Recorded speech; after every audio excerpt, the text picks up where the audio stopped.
Saya akan berbicara pagi ini yaitu tentang penyembah-penyembah yang benar. Kita lihat dalam Yohanes pasal yang keempat, ayat yang kelima sampai dengan ayat yang ke-24.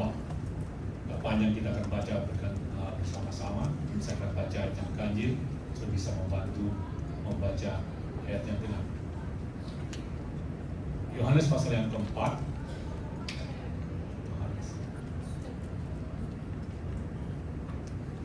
Yohanes pasal yang keempat, ayat yang kelima sampai dengan ayat yang ke-24. Saya akan baca yang ganjil supaya bisa bantu bersama-sama ayat yang genap. Maka sampailah ia ke sebuah kota di Samaria yang bernama Syikar, dengan tanah yang diberikan Yakub dahulu kepada anaknya Yusuf. Di situ terdapat sumur Yakub. Yesus sangat letih oleh perjalanan. Karena itu ia duduk di pinggir sumur itu. Hari kira-kira pukul 12. Maka datanglah seorang perempuan Samaria hendak menimba air. Kata Yesus kepadanya, berilah aku minum. Sebab murid-muridnya telah pergi ke kota membeli makanan. Maka kata perempuan Samaria itu kepadanya, masakan engkau seorang Yahudi minta minum kepadaku seorang Samaria? Sebab orang Yahudi tidak bergaul dengan orang Samaria. Jawab Yesus kepadanya, jikalau engkau tahu tentang karunia Allah dan siapakah dia yang berkata kepadamu, berilah aku minum, niscaya engkau telah meminta kepadanya, dan dia telah memberikan kepadamu air hidup. Ke-11 kata perempuan itu kepadanya, Tuhan, engkau tidak punya timba dan sumur ini amat dalam. Dari mana engkau memperoleh air hidup itu? Adakah engkau lebih besar daripada bapa kami Yakub yang memberikan sumur ini kepada kami, dan yang telah minum sendiri dari dalamnya, dia serta anak-anaknya dan ternaknya. Jawab Yesus kepadanya, barang siapa minum air ini, ia akan haus lagi. Tapi barang siapa minum air yang akan kuberikan kepadanya, dia tidak akan haus untuk selama-lamanya. Sebaliknya, air yang akan kuberikan kepadanya akan menjadi mata air di dalam dirinya, yang terus-menerus memancar sampai kepada hidup yang kekal. 15 kata perempuan itu kepadanya, Tuhan berikan aku air itu, supaya aku tidak haus dan tidak usah datang lagi ke sini untuk menimba air.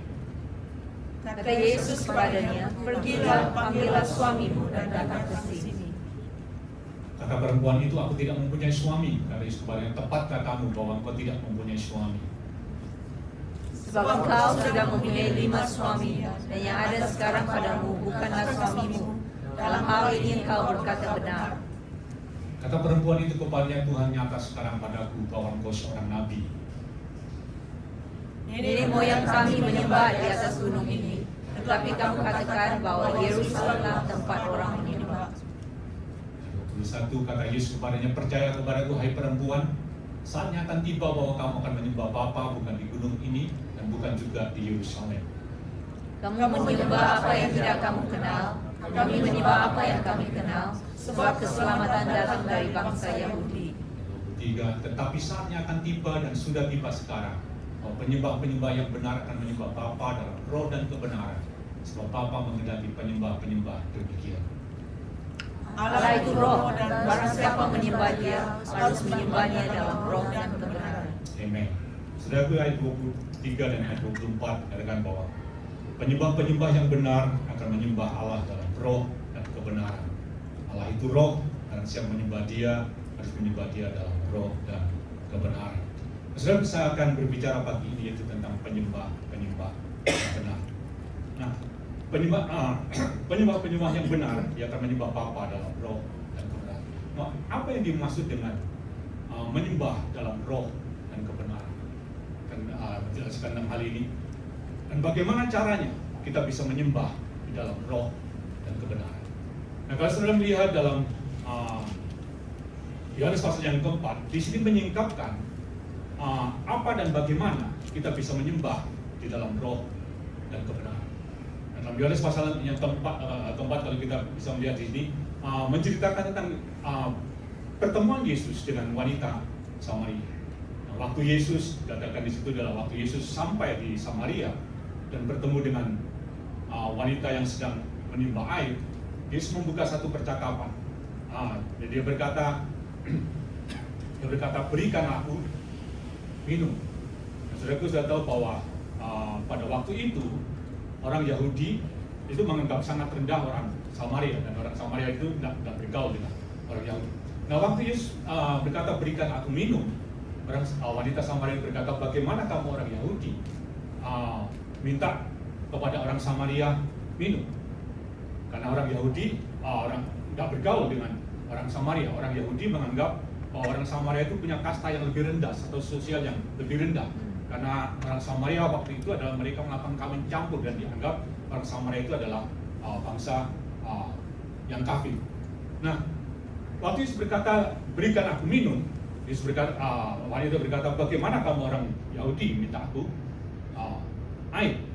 Nah, kemudian Yesus berkata, kalau kamu mengerti kasih karunia Tuhan, sesungguhnya bukan aku yang perlukan air, tapi kamulah yang memerlukan air itu. Kemudian mulai Yesus lanjutkan, dan kalau kamu minum air ini, maka kamu akan haus lagi. Tapi kalau kamu minum air yang aku berikan kepadamu, kamu tidak akan haus lagi. Nah, terus kemudian wanita itu berkata, berikanlah aku air itu supaya aku nggak perlu minum air. Nah, Yesus berkata satu perkataan yang sangat penting itu. Kalau kamu minum air yang aku berikan kepadamu, kamu tidak akan haus lagi. Nah, yang dimasukkan di situ dikatakan adalah Roh Allah yang akan diterima oleh orang-orang yang percaya. Nah, saya ingin menjelaskan sedikit tentang hal ini, saudaraku, bahwa kalau saudara lihat di sini ada kehausan di dalam diri wanita Samaria ini. Nah, kehausan dalam diri wanita Samaria ini, Yesus melihatnya itu tidak bisa dipuaskan dengan apapun juga. Nah, Yesus katakan, kalau kamu minum air ini, kamu akan haus lagi. Tapi kalau kamu minum air yang kuberikan kepadamu, kamu gak akan haus lagi. Cukup dalam diri semua manusia yang belum mengalami perjumpaan dengan Yesus, itu ada kekosongan di dalam diri. Ada sesuatu yang tidak lengkap, dan hal ini nggak bisa dipuaskan sebelum kehidupan Allah atau Roh Allah itu kembali tinggal dalam diri manusia. Nah, kalau saya lihat, saudaraku, di dunia ini banyak orang-orang yang sangat terkenal, banyak orang-orang yang kaya, banyak orang-orang yang memiliki segala-galanya, tapi ada sesuatu yang kosong di dalam diri mereka. Sudah pernah mendengar seorang terkaya di Jerman, namanya saya pencatat itu adalah Adolf Hitler, seorang terkaya di Jerman. Tahun 2009 dia menabrakkan dirinya di kereta api, bunuh diri. Dia orang terkaya, dia kekayaannya waktu diperkirakan adalah 9,3 miliar US dollar. Nah, banyak orang-orang yang hebat, orang-orang yang terkenal, tapi mereka nggak ada kepuasan itu. Saudara yang pernah mendengar Michael Jackson, ya, itu kan orang yang sangat terkenal, sangat kaya, tapi dia juga minum obat tidur sampai overdose dan mati. Marilyn Monroe, orang yang dikatakan wanita yang sangat cantik, yang menurut itu adalah ada kepuasan, tapi dikatakan dia juga minum alkohol dengan obat depresi dan bunuh diri. Nah, saudaraku, ada kekosongan di dalam diri manusia. Saya juga mendengar ada salah satu presiden Brasil yang terkenal, Getúlio Vargas. Dia menembak jantungnya sendiri karena nggak ada kepuasan dalam diri. Saudara, ada kekosongan dalam diri setiap orang yang belum berjumpa dengan Tuhan. Nah, dikatakan kalau kamu minum air dari dunia ini, kamu akan haus lagi. Tapi kalau kamu minum air dari yang kuberikan kepadamu, kamu tidak akan haus lagi. Saudara, kekosongan dalam diri manusia itu tidak bisa dipuaskan, tidak bisa diisi oleh apapun juga, selain kehidupan Allah atau Roh Allah kembali dalam diri manusia. Manusia hanya akan puas kalau Roh Kudus itu kembali tinggal di dalam diri manusia. Karena itu kekristenan itu bukan tentang agama, tapi kekristenan itu adalah tentang kehidupan Allah yang tinggal dalam diri manusia. Begini hal yang sangat penting. Pagi ini saya akan share yang tema yang agak berat, tapi saya coba untuk menjelaskannya, kita sudah mendapatkan sesuatu yang jelas tentang hal ini. Nah, kekristenan itu bukan tentang agama, tapi tentang kehidupan Allah yang tinggal di dalam diri manusia. So, kita harus benar-benar tahu bahwa Roh Allah tinggal di dalam diri kita. Jadi kalau kita belum benar-benar menyadari bahwa Roh Allah itu tinggal di dalam diri kita akan sulit untuk menyembah Allah di dalam roh dan kebenaran. Nah, karena dalam nats yang kita baca ini, di sini Yesus sedang menunjukkan apa itu menyembah dalam roh dan kebenaran, bagaimana caranya kita bisa menyembah Allah di dalam roh dan kebenaran. So, menyembah Allah dalam roh dan kebenaran itu hanya bisa terjadi kalau saudara benar-benar sadar bahwa roh Allah itu tinggal di dalam diri kita. So, kalau saya lihat wanita Samaria ini, dia berkata begini tentang penyembahan itu. Orang Yahudi berkata bahwa menyembah itu harus di Yerusalem. Tetapi Yesus berkata bahwa saatnya akan tiba, orang menyembah bukan di Yerusalem, tapi mereka akan menyembah di mana saja di dalam roh dan kebenaran. Jadi kita nggak akan bisa menyembah Allah dalam roh dan kebenaran kalau kita belum tidak menyadari bahwa roh Allah tinggal di dalam diri kita. Karena kekristenan itu bukan tentang agama, tetapi tentang hubungan kita dengan Allah. Jadi bukan tentang regulasi, tapi tentang pewahyuan bahwa Allah tinggal di dalam diri kita. Sebab penyembahan itu bukan performa, penyembahan itu bukan kegiatan, dan juga bukan aktivitas. Nah, saya akan menjelaskan tentang apa itu menyembah dalam roh dan kebenaran. Nah, Yesus berkata begini, saatnya akan tiba bahwa orang nggak akan menyembah di Yerusalem. Jadi penyembahan itu bukan performa, bukan satu kegiatan, bukan juga satu aktivitas. Nah, apa itu menyembah dalam roh dan kebenaran? Nah, sebelum saya masuk ke dalam apa yang disebut menyembah dalam roh dan kebenaran, saya ingin sedikit menjelaskan tentang apa itu menyembah. Minggu yang lalu saya share sedikit tentang definisi daripada menyembah. Jadi saya ingin sedikit review apa itu sebenarnya menyembah. Jadi menyembah dalam perspektif agama, menyembah itu adalah satu ritual atau satu aktivitas atau satu performa. Jadi menurut kalau perspektif agama, menyembah itu adalah ritual, aktivitas atau performa. Ya, menyembah itu biasanya contoh seperti beribadah hari Minggu, menyanyi, mengangkat tangan, tepuk tangan, nari. Saya nggak bilang tepuk tangan baik, ini jari saya tepuk tangan, jadi saya tepuk tangan juga. Nah, menyembah dalam perspektif agama itu adalah ritual, aktivitas atau performa. Jadi kebaktian hari Minggu, memuji, mengangkat tangan, berlutut, menari, tepuk tangan atau sujud, berdoa, bersyukur atau pelayanan, itu menyembah dalam perspektif agama, satu ritual, satu kegiatan, satu performa. Tapi menyembah dalam perspektif kerajaan, menyembah itu adalah saya jelaskan di situ adalah a whole way of living. Jadi seluruh kehidupan kita yang hidup bagi Tuhan, itu adalah satu perkataan, itu adalah menyembah. Nah, apa itu menyembah di dalam roh dan kebenaran? Nah, Yohanes pasal 4 dikatakan penyembah yang benar akan menyembah Allah dalam roh dan kebenaran. Nah, penyembahan itu bukan sekedar performance secara fisik, bukan seperti ibadah atau ritual, menyanyi atau bersyukur, tapi menyembah dalam roh dan kebenaran itu juga bukan ekspresi atau bukan musik atau bukan performance. Tapi apa itu menyembah dalam roh dan kebenaran? Nah, dalam Yohanes pasal yang keempat dikatakan di sini, saya ingin bawa saudara sedikit sebelum saya masuk ini. Apa itu menyembah Allah di dalam roh dan kebenaran? Yesus berkata penyembah yang benar akan menyembah Allah di dalam roh dan kebenaran. Kemudian dilanjutkan ayat 24, Allah itu roh.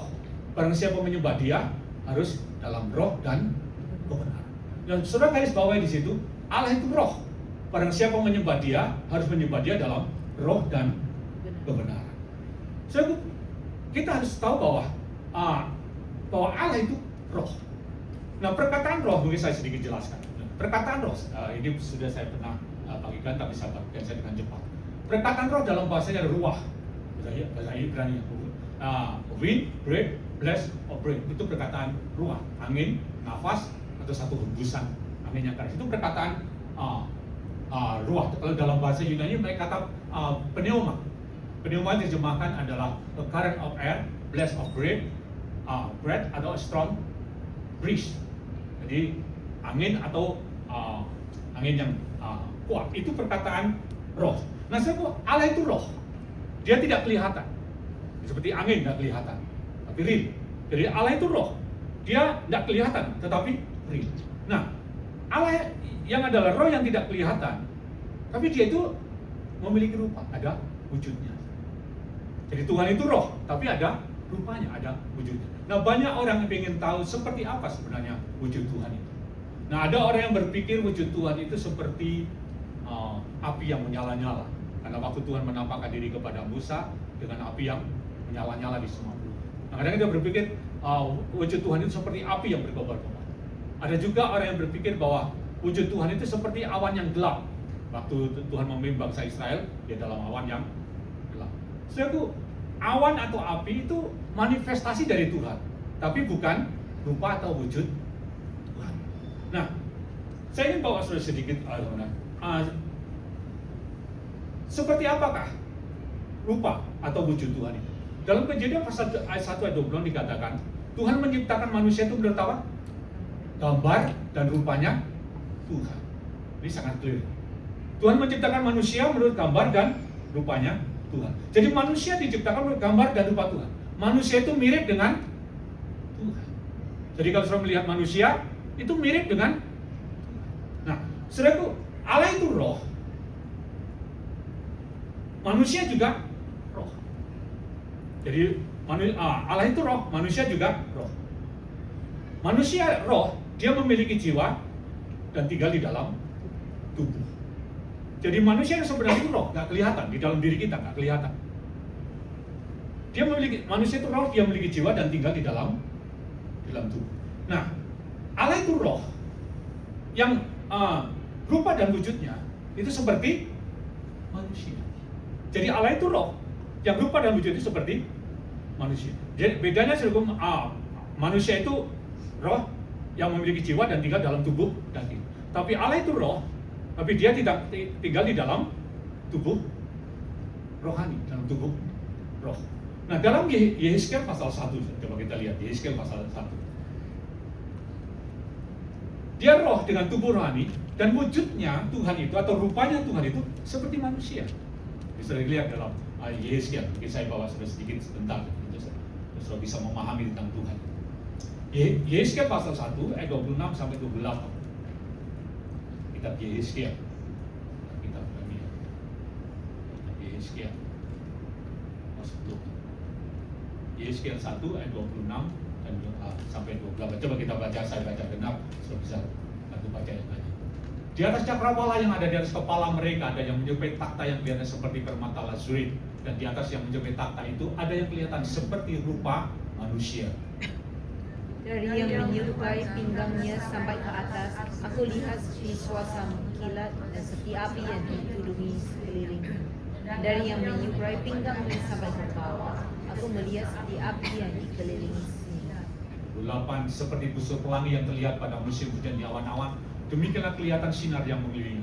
Begitulah kelihatan gambar kemuliaan Allah. Tatkala aku melihatnya, aku sujud lalu mendengar suara Dia yang berfirman. Lihat ayat yang ke-26 tadi dikatakan. Kembali. Di atas cakrawala yang ada di kepala mereka ada berupa takhta yang kelihatan seperti permata lazurit, dan di atas yang menyerupai takhta itu ada yang kelihatan seperti apa? Rupa manusia. Ini waktu Yehezkiel mau mendapatkan satu pewahyuan tentang Tuhan. Jadi ada takhta, ada yang dikelilingi oleh cakrawala yang terang, dan kemudian di atas takhta itu ada seorang yang mirip memiliki rupa seperti manusia. Kalau saya lihat dalam Wahyu pasal 2, pasal 4 ayat 2 dan 3, itu juga dijelaskan di sana ada wujud Allah itu seperti seorang rupa manusia. Saudaraku, Allah itu roh. Dia memiliki wujud, dan wujud atau rupa Tuhan itu seperti manusia. Cuma bedanya manusia itu dengan tubuh jasmani, ada yang hitam, ada yang putih, ada yang merah. Tapi Tuhan dengan tubuh rohani yang bersinar. Yang sinar, yang dikatakan terangnya itu jauh lebih terang daripada cahaya matahari. Jadi Allah itu roh. Barang siapa menyembah Allah harus menyembah di dalam roh dan kebenaran. Nah, apa yang dimaksud dengan menyembah Allah di dalam roh dan kebenaran? Sebab menyembah Allah di dalam roh dan kebenaran itu adalah menyelaraskan kehidupan rohani kita dengan Allah. Jadi, sebab menyembah itu bukan aktivitas, bukan ritual. Menyembah juga bukan ekspresi. Tapi menyembah Allah dalam roh dan kebenaran itu adalah dikatakan barang siapa menyembah Allah, dia harus menyembah Allah di dalam roh dan kebenaran. Allah itu roh, barang siapa menyembah dia harus menyembah Allah di dalam roh dan kebenaran. Jadi menyembah Allah di dalam roh dan kebenaran itu artinya adalah menyelaraskan kehidupan rohani kita itu dengan Tuhan. Jadi saya agak jelaskan sedikit bisa lebih jelas itu. Jadi worship in spirit and truth itu adalah spiritual alignment. Jadi menyelaraskan kehidupan rohani kita dengan Tuhan. Jadi menyembah dalam roh dan kebenaran itu menyelaraskan kehidupan kita dengan Allah. Nah, coba kita lihat ada satu ayat yang mungkin yang lebih jelas lagi. Dalam Roma pasal 12 ayat 1 sampai 2. Coba kita lihat. Roma 12 ayat 1 dan 2. Di situ Paulus menyebutkan tentang ibadah yang sejati atau penyembah yang benar. Sebab menyembah dalam roh dan kebenaran itu menyelaraskan kehidupan rohani kita dengan Tuhan. Coba Roma pasal 12 ayat 1 sampai dengan ayat yang kedua. Saya baca tadi, saudara baca. Karena itu saudara-saudaraku, demi kemurahan Allah aku menasihatkan kamu supaya kamu mempersembahkan tubuhmu sebagai persembahan yang hidup, yang kudus dan yang berkenan kepada Allah. Itu adalah ibadahmu yang sejati. Janganlah kamu menjadi serupa dengan dunia ini, tetapi berubahlah oleh pembaharuan tubuhmu, sehingga kamu dapat membedakan manakah kehendak Allah, apa yang baik, yang berkenan kepada Allah, dan yang sempurna. Nah, setelah di sini dikatakan persembahkan tubuhmu dan berubahlah oleh pembaharuan budimu. Nah, saya akan jelaskan ini. Sebab manusia itu roh yang memiliki jiwa dan tinggal di dalam tubuh. Manusia yang dalam roh itu sudah selaras dengan Tuhan, udah sejalan dengan Tuhan. Tetapi yang belum selaras dengan Tuhan itu adalah jiwa dan tubuhnya. Nah, karena itu ibadah yang sejati itu dikatakan adalah persembahkan tubuhmu dan berubahlah oleh pembaharuan budimu. Nah, bagaimana kita menyembah Allah di dalam roh dan kebenaran? Jadi menyembah Allah di dalam roh dan kebenaran itu adalah membawa jiwa kita, tubuh kita itu untuk sejalan dengan roh kita. Saya ulangi. Jadi menyembah Allah, bagaimana kita bisa menyembah Allah dalam roh dan kebenaran? Itu adalah menyelaraskan roh kehidupan kita dengan Tuhan. Roh kita sudah selaras dengan Tuhan, tapi jiwa dan tubuh kita belum selaras. Karena apa yang kita perlu lakukan? Kita perlu menyelaraskan jiwa dan tubuh kita itu dengan roh kita. Jadi ketika jiwa dan tubuh kita itu satu dengan roh kita, maka kita selaras dengan Tuhan. Kita bisa mengerti ya? Karena dikatakan dalam ibadah yang sejati atau dalam terjemahan bahasa Inggris adalah penyembah yang benar. Itu adalah dikatakan persembahkan tubuhmu dan berubahlah oleh pembaharuan budimu. Jadi yang harus diselaraskan itu adalah jiwa dan tubuh kita. Jadi saya bawa saudara untuk semua. Jadi roh kita itu sudah selaras dengan Tuhan, tapi jiwa kita, tubuh kita belum selaras. Sebelum roh kita selaras, tapi jiwa kita belum selaras. Jiwa kita sering kali berpikir bahwa Allah itu sangat jauh.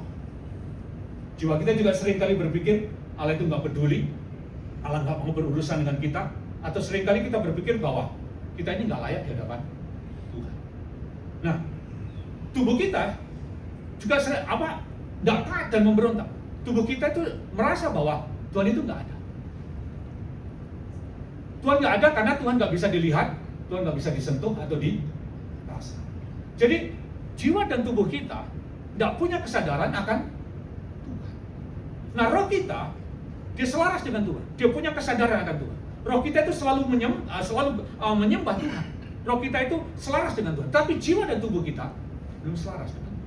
Karena itu Dan untuk kita bisa menyembah di dalam roh dan kebenaran, kita harus menyelaraskan jiwa dan tubuh kita dengan roh kita.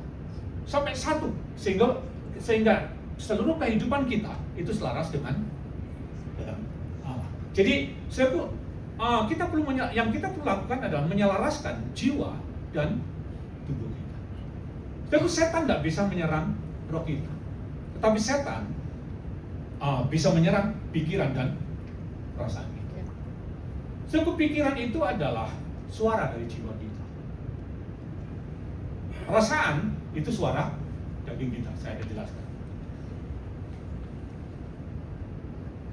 Suara hati itu suara dari roh kita. Sebab setan itu bisa menyerang pikiran dan perasaan kita.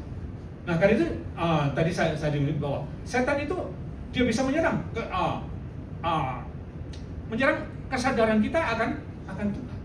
Lalu dikatakan selalu setan menyerang pikiran dan perasaan kita untuk menyerang kesadaran kita akan Tuhan. Seringkali dia berkata, Tuhan itu tidak ada. Kalaupun dia ada, dia sangat jauh. Dan dia nggak peduli dengan kita, nggak mau berurusan dengan kita. Atau seringkali muncul, kamu nggak layak di hadapan Tuhan. Sebab setan akan menyerang pikiran dan perasaan. Nah, karena sangat penting saudara, bagaimana caranya kita bisa membawa jiwa dan tubuh kita itu sejalan dengan roh kita. Ini hal yang sangat penting. Jadi menyembah dalam roh dan kebenaran itu adalah penyelarasan rohani. Supaya kita sejalan dengan Tuhan. Nah, roh kita itu sudah sejalan, tapi jiwa dan tubuh kita tidak sejalan.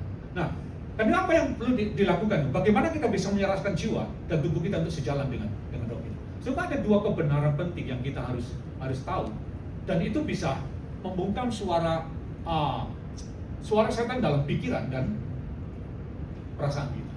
Nah, dua kebenaran penting ini saya ingin menunjukkan. Yang pertama adalah saudara perlu ada satu pewahyuan tentang siapa kita di dalam Kristus. Jadi untuk kita bisa membungkam suara setan dalam pikiran dan perasaan kita, itu sudah sangat penting untuk saudara mengerti tentang dua kebenaran ini. Nah, kebenaran yang pertama adalah saudara perlu tahu siapa kita di dalam Kristus. Sebab kita harus tahu dan sadar siapa kita di dalam Kristus. Nah, kalau kita tidak tahu siapa kita dalam Kristus, setan itu gampang sekali memanipulasi kita. Nah, karena itu sangat penting saudara tahu siapa kita dalam Kristus. Dan di dalam Kristus, kita ini adalah kebenaran Allah. Ini hal yang sangat penting. Di dalam Kristus kita adalah kebenaran Allah. Kita adalah benar di hadapan Tuhan. Nah, saudara perlu memahami tentang. Nah, banyak orang ini yang sin consciousness. Jadi yang punya kesadaran selalu sadar akan dia sebagai orang berdosa. Tapi kita perlu punya satu kesadaran bahwa kita ini adalah orang benar. Jadi righteousness conscience itu sangat penting sekali. Jadi saudara perlu sadar akan bahwa diri kita ini adalah benar di hadapan. Kita menjadi benar itu bukan karena apa yang kita lakukan. Kita juga menjadi benar bukan karena perbuatan kita, tetapi kita menjadi benar karena apa yang sudah dilakukan di Kalvari. Jadi saudara sangat penting saudara punya kesadaran akan bahwa kita ini adalah orang benar. Jadi sebab kita benar bukan karena apa yang kita lakukan, bukan karena perbuatan kita, tapi kita benar karena apa yang Yesus sudah lakukan di Kalvari. Dalam Roma pasal yang ketiga, coba kita lihat Roma pasal 3 ayat 24.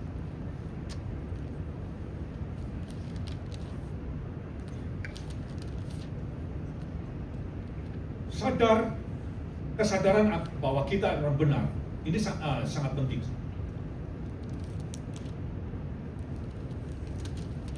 Roma pasal 3 ayat 24, kita baca bersama 2, 3.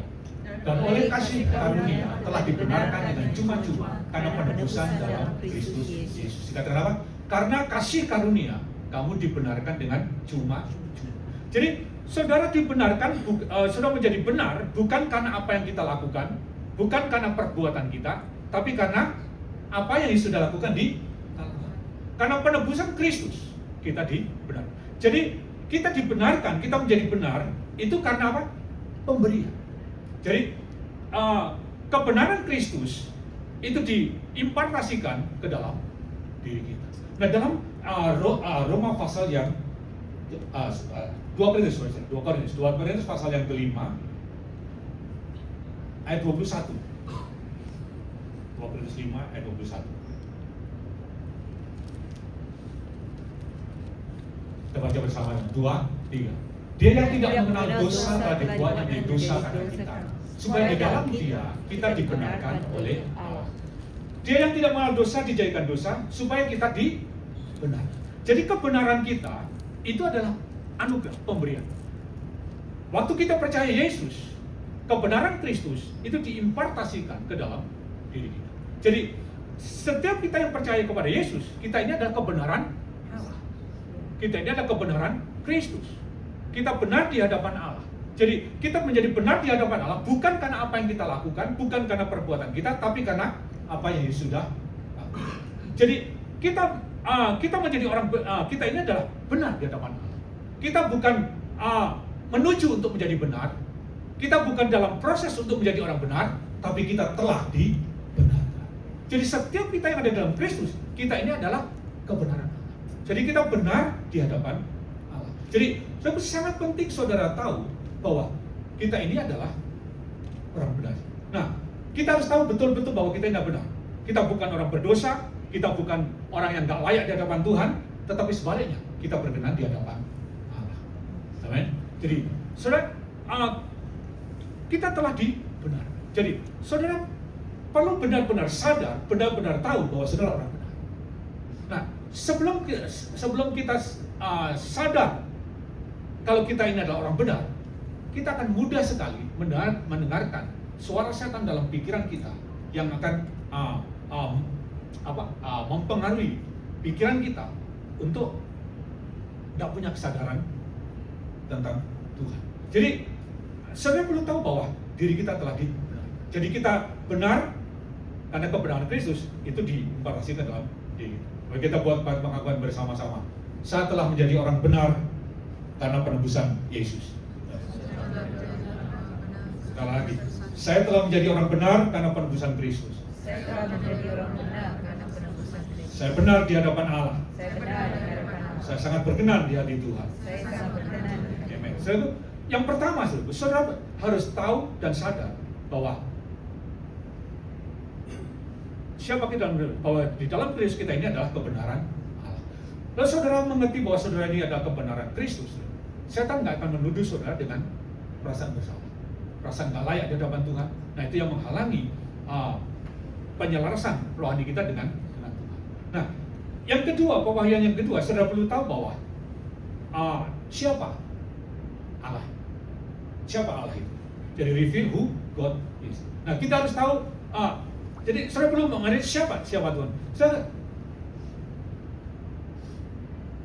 Kesadaran yang kedua, kita harus tahu bahwa Allah yang maha kuasa atau Allah yang besar itu tinggal di dalam diri kita.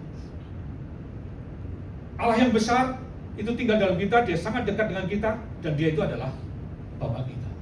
Waktu kita percaya Yesus, kita dibenarkan, kita dilayakkan, kita diangkat menjadi anak-anak Allah, dan kita dilayakkan untuk Roh Kudus itu bisa tinggal di dalam diri kita.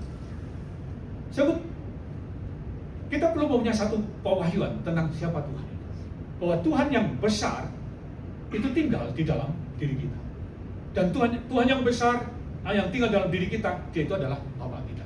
Jadi kita harus punya kesadaran tentang hal ini. Pertama, saudara sadar bahwa saudara adalah orang benar.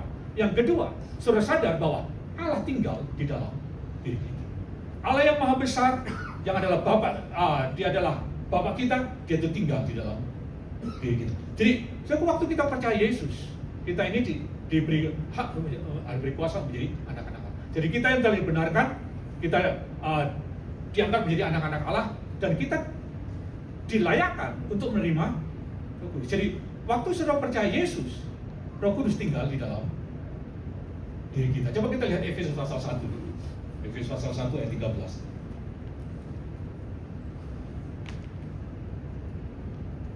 Efesus 1 ayat 13 dan ayat 14. Saya baca ganti ayat 14 Efesus pasal 1 ayat 13 dan ayat 14. Di dalam Dia kamu juga, karena kamu telah mendengar firman kebenaran yaitu Injil keselamatanmu. Di dalam Dia kamu juga ketika kamu percaya dimateraikan dengan Roh Kudus yang dijanjikannya itu. Roh Kudus itu adalah jaminan bagian kita sampai kita memperoleh seluruhnya. Itu penebusan yang menjadikan kita milik Allah untuk memuji kemuliaan-Nya. Amen. Dan saya lihat di dalam Efesus 5:3, waktu kita percaya Yesus, kita ditebus, kemudian kita dimaterai dengan Roh Kudus sebagai tanda milik, dan kita jadikan anak-anak Allah. Jadi Tuhan menaruh Rohnya di dalam hati kita sebagai tanda milik, dan Roh Kudus itu tinggal di dalam hati kita. Jadi Allah tinggal di dalam kita. Dari 1 Korintus pasal 3 ayat 16, coba kita lihat, ayat ini sangat terkenal sekali. 1 Korintus 3 ayat 16. 1 Korintus 3 ayat yang ke-16. 2, kita baca bersama. 2, 3. Tidak tahukah kamu bahwa kamu adalah bait Allah dan Roh Allah diam di dalam kamu? Dan saya di sini, tidak tahukah kamu bahwa tubuhmu itu adalah bait Allah? Roh Allah tinggal di dalam. Jadi waktu kita percaya Yesus, kita lahir baru, kita dilayakkan untuk Roh Kudus tinggal di dalam diri kita. Jadi setiap orang percaya, itu Roh Allah tinggal di dalam diri. Jadi tubuh kita ini adalah bait. Jadi Roh Kudus tinggal dalam diri. Allah tinggal di dalam diri kita. Karena itu 1 Yohanes pasal yang keempat dikatakan, roh yang tinggal di dalam diri kamu itu lebih besar dari semua roh yang ada dalam dunia. Jadi setiap kita orang percaya, roh Allah tinggal dalam diri kita. Allah tinggal di dalam diri kita. Dua kebenaran ini sangat penting untuk saudara bisa benar-benar tahu, benar-benar sadar. Yang pertama, saudara tahu bahwa saudara adalah orang benar. Yang kedua, saudara tahu betul bahwa Allah tinggal di dalam diri kita. Roh Allah tinggal di dalam diri kita. Jadi, Roh Kudus tinggal di dalam kita. Allah yang maha besar, Allah yang maha kuasa, itu tinggal di dalam diri kita. Maka kita buat pengakuan iman. Roh Allah yang ada di dalam saya lebih besar dari semua roh Allah yang ada, dari semua roh yang ada dalam dunia. Allah di dalam diri saya lebih besar daripada semua roh yang ada. Allah tinggal di dalam saya. Allah tidak jauh. Allah tidak jauh. Allah sangat dekat dengan saya. Allah sangat dekat. Saudara, Tuhan tinggal di dalam diri kita. Saudara, dua kebenaran ini itu akan mentransformasi kehidupan kita. Kalau saudara mengerti bahwa saudara adalah orang benar, saudara layak di hadapan Tuhan, saudara berkenan di hadapan Tuhan, dan saudara tahu bahwa Tuhan yang maha besar, Tuhan yang maha kuasa, itu bukan Tuhan yang jauh, tapi Tuhan yang sangat dekat dengan kita, bahkan Dia tinggal di dalam diri kita.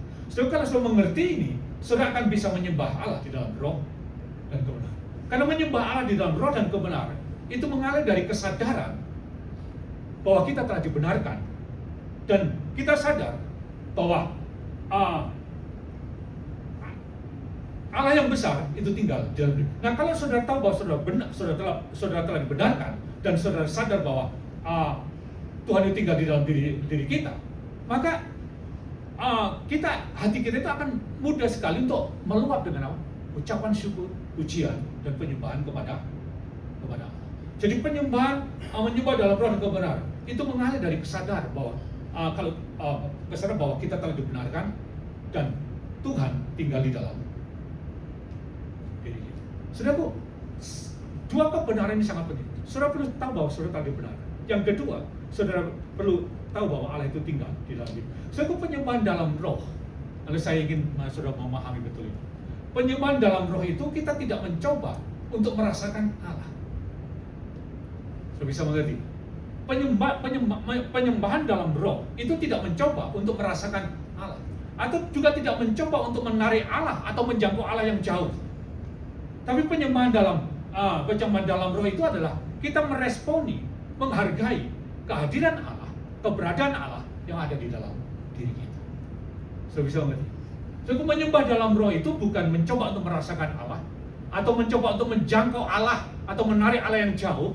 Tapi menyembah dalam roh itu adalah kita meresponi, kita menyadari dan kita meresponi bahwa Allah itu tinggal di dalam kita dan Dia sangat dekat dengan kita. Jadi kalau saudara mengerti ini, saudara kan bisa dengan mudah sekali untuk menyembah Allah di dalam kebenaran. Sebab Tuhan, dia tinggal di dalam diri kita. Bukan, seringkali kita berpikir, saudara, kadang-kadang ada satu nyanyian yang memang ini sering kali ada satu lagu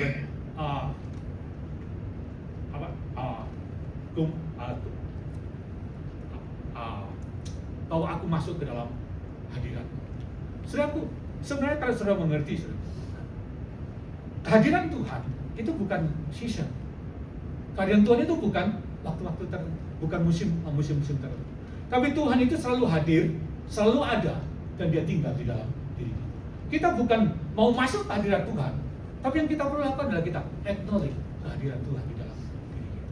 So, kalau saudara mengerti ini, saudara akan sangat mudah sekali untuk saudara bisa menikmati dan mengalami Tuhan di dalam hidup kita. Jadi, menyembah dalam roh dan kebenaran itu bukan mencoba untuk merasakan Tuhan, tapi kita menyadari, kita acknowledge bahwa Tuhan itu hadir dan tinggal di dalam diri. So, kalau kita memahami hal ini, maka kehidupan kita itu akan selaras dengan Tuhan. Nah, saat kita selaras dengan Tuhan, maka akan terjadi satu transformasi dalam diri. Ada sesuatu yang besar terjadi. Kalau saudara tahu betul dua kebenaran ini, bahwa kita ini adalah kebenaran Kristus, kita adalah orang benar, dan Tuhan yang tinggal di dalam diri. Jadi Tuhan itu bukan Tuhan yang jauh, tapi Tuhan itu adalah Tuhan yang tinggal di dalam diri kita. Itu menyembah dalam roh, itu selalu bukan menyembah Allah yang jauh, tapi menyembah dalam roh itu adalah selalu menyembah dalam roh kebenaran itu lebih membawa kita untuk fokus, membawa kita untuk kita fokus, membuat kita lebih membuat kita fokus, lebih membuat kita itu melihat, memandang Tuhan yang dekat dengan kita. Jadi menyembah dalam roh dan kebenaran itu bukan nyanyian, bukan musik, bukan ritual. Saya pujian, nyanyian, musik atau apa ritual itu semua ekspresi dari penyembahan. Saya mengerti itu baru apa? Ekspresi. Jadi soal mengangkat tangan, sujud, nari, tepuk tangan, itu ekspresi dari penyembahan. Tapi penyembahan itu adalah penyembahan dalam roh dan kebenaran. Itu adalah sudah menyelaraskan hidup kita dengan Tuhan, atau membawa jiwa dan tubuh kita itu untuk union satu dengan roh kita yang selaras dengan Tuhan. Jadi ini adalah menyembah dalam roh. Jadi menyembah dalam roh dan kebenaran itu adalah lebih fokuskan diri. Karena itu kalau kita menyembah Allah dalam roh dan kebenaran, kita bukan melihat Allah yang jauh, tapi kita melihat Allah yang dekat dengan kita. Jadi waktu saudara menyembah Tuhan, memuji Tuhan, saudara bukan menyembah Tuhan yang jauh di sana, tapi saudara menyembah Tuhan yang hadir, yang tinggal di dalam diri kita. Jadi kalau saudara bisa melihat itu, saudara bisa fokus ke situ, akan ada transformasi dalam kehidupan kita. Jadi dia akan membuat kita bisa mengalami Tuhan di dalam kehidupan kita. Dan ada 3 hal yang akan kita alami kalau saudara selaras dengan Tuhan. Yang pertama itu akan ada yang namanya awaken spiritual authority. Jadi akan membangkitkan otoritas rohani kita. Nah, kalau saudara tahu tentang menyembah Allah dalam roh dan kebenaran, saudara menyelaraskan jiwa dan tubuh saudara dengan roh saudara, maka akan ada kebangkitan di dalam roh kita. Roh kita akan bangkit, kita akan punya roh kita akan bangkit, kita akan punya satu keberanian untuk kita menghadapi setiap situasi. Jadi roh kita akan bangkit, iman kita akan bangkit, dan kita akan punya keberanian. Jadi ada namanya kebangkitan, otoritas rohani kita itu akan bangkit. Nah, coba kita lihat dalam Roma pasal yang ke-8 ayat 31. Jadi roh kita akan bangkit dan kita akan punya keberanian untuk menghadapi segala keadaan. Roma pasal 8:31 dikatakan begini, jika Tuhan di pihak kita, sebab itu apakah yang kita katakan tentang semua ini? Jika Allah di pihak kita, siapakah yang akan melawan kita?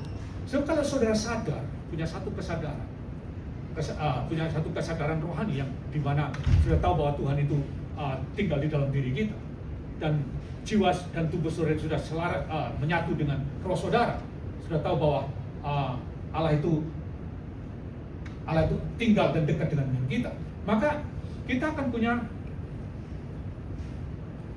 iman, kita akan bangkit, dan kita punya keberanian untuk menghadapi segala keadaan. Karena dalam Roh Katolik, jika Tuhan di pihak kita, siapakah yang dapat melawan kita? Saudaraku, keberanian ini hanya muncul kalau kita, jiwa dan tubuh kita itu satu dengan roh kita, selaras dengan Tuhan. Maka kita akan punya keberanian. Nah, jadi otoritas rohani itu akan muncul di dalam diri. Kita akan punya keberanian. Kalau saudara memperhatikan kalau saudara melihat 12 pengintai, dia punya kesadaran rohani yang tinggi. Kalau saudara lihat waktu dikatakan mereka melaporkan tentang negeri Kanaan, yang 10 orang berkata kita nggak mungkin, tapi yang 2 orang berkata kita akan menduduki tanah perjanjian. Karena dikatakan karena Tuhan itu menyertai kita. Saudaraku, keberanian rohani ini atau otoritas rohani ini muncul kalau pikiran dan tubuh kita itu satu dengan roh kita yang selaras dengan Tuhan. Nah, Daud dia berani menghadapi Goliat karena dia punya keberanian rohani. Dia imannya bangkit waktu dia menghadapi dia berkata, siapakah orang yang tak bersunat ini yang berani menghina barisan tentara Tuhan? Dia tahu sebagai umat perjanjian bahwa Tuhan itu berpihak kepada kita. Jadi kalau kita bisa menyelaraskan jiwa dan tubuh kita itu dengan roh kita, selaras dengan Tuhan, maka iman kita akan muncul, otoritas rohani kita itu kita akan berani menghadapi setiap persoalan dalam kehidupan kita. Yang kedua seperti yang akan kita alami itu adalah yang sebenarnya adalah memperkuat persepsi rohani kita. Jadi strengthen spiritual perception. Jadi kita akan memiliki persepsi rohani yang benar. Jadi saudara akan punya persepsi yang benar. Kalau saudara perhatikan saudara tentang saudara pernah mendengar tentang Sadrak, Mesak, dan Abednego. Waktu dia berhadapan kepada dapur api, dia berkata begini, kalau Tuhan yang kami sembah itu nggak menolong saya itu juga tetap nggak akan menyembah patung Tuhan. Tetapi kalau Tuhan mau menolong saya, Tuhan sanggup melepaskan aku dari perapian. Dia punya satu persepsi rohani yang benar tentang Tuhan. Jadi ini hanya muncul ketika pikiran kita atau jiwa kita, tubuh kita itu satu dengan roh kita yang selaras dengan Tuhan. Yang ketiga, yang terakhir yang akan kita alami itu adalah akan membangun kepekaan rohani. Jadi build spiritual sensitivity kita. Jadi kesadaran rohani kita itu akan dibangun. Sudah pernah mendengar Elisa, waktu Elisa dikepung oleh tentara Aram. Ujang daripada Elisa berkata, ada tentara yang sedang mengepung kita sedang dalam bahaya.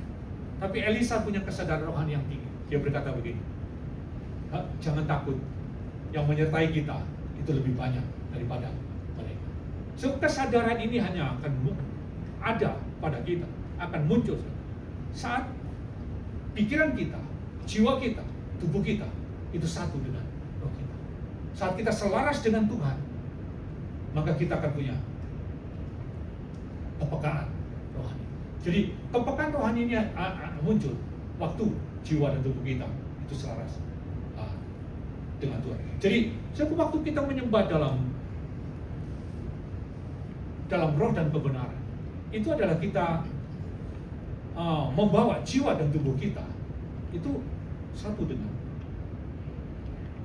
roh kita. Jadi 3 hal ini saya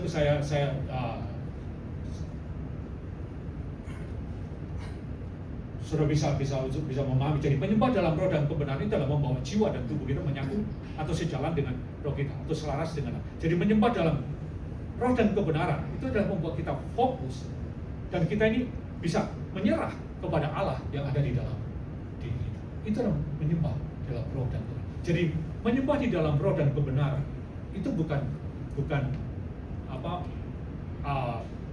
kita menyanyi atau berlutut atau kita berdoa atau kita bersyukur. Itu semua adalah apa? Ekspresi dari penyembah. Tapi menyembah Allah di dalam roh dan kebenaran itu adalah penyelarasan rohani. Coba katakan penyelarasan. Jadi kita menyelaraskan hidup kita dengan Tuhan. Nah, bagaimana caranya? Kita membawa jiwa kita, tubuh kita itu untuk sejalan dengan roh kita. Roh kita sudah sejalan dengan Tuhan. Roh kita itu menyembah Tuhan, hormat sama Tuhan, hidup dekat dengan Tuhan. Bahkan roh kita itu ada menjadi tempat kediaman Tuhan. Dia selaras dengan Allah. Tapi yang nggak selaras itu adalah jiwa dan tubuh. Yang ini yang kita perlu lakukan. Jiwa dan tubuh kita yang perlu diselaraskan. Kan itu Roma pasal 12. Persembahkanlah tubuhmu sebagai persembahan yang ini dan berubahlah oleh pembaruan. Jadi dua hal ini yang harus diselaraskan. Nah, kalau kita sudah bisa menyelaraskan jiwa dan tubuh kita dengan roh kita satu dan kita selaras dengan Tuhan, itu hal yang besar jangan terjadi lagi. Kita akan dengan mudah kita bisa menyembah Allah di dalam roh dan kebenaran. Nah, waktu saudara beribadah, saudara kita menyanyi, kita memuji. Kita bukan menyanyi memuji Allah yang jauh, tapi kita menyanyi memuji Tuhan yang tinggal di dalam diri kita, Tuhan yang dekat dengan kita. Kalau saudara menyanyi memuji, saudara sadar menyanyi dan memuji Tuhan yang di dalam diri kita, saudara, akan terjadi satu perubahan, akan terjadi satu, kalau saya bilang itu ada satu transformasi di dalam area roh. Itu akan terjadi ketika saudara tahu betul. Nah, waktu kita mengangkat tangan, bukan mengangkat Tuhan yang jauh, tapi kita mengangkat tangan memuji Tuhan yang dekat, yang tinggal di dalam diri. Saudara sadar betul bahwa Tuhan itu ada di dalam, Tuhan itu tinggal dalam kita dan Dia sangat dekat dengan kita. Ini akan membawa transformasi dalam kehidupan rohani kita. Jadi ini yang ingin saya bagi kepada saudara. Saya berdoa supaya saudara bisa mengerti. Jadi menyembah dalam roh dan kebenaran itu adalah penyelarasan rohani. Jadi jiwa dan tubuh saudara satu dengan sejalan dengan roh saudara dan yang membawa kita selaras dengan Tuhan. Kita mengerti.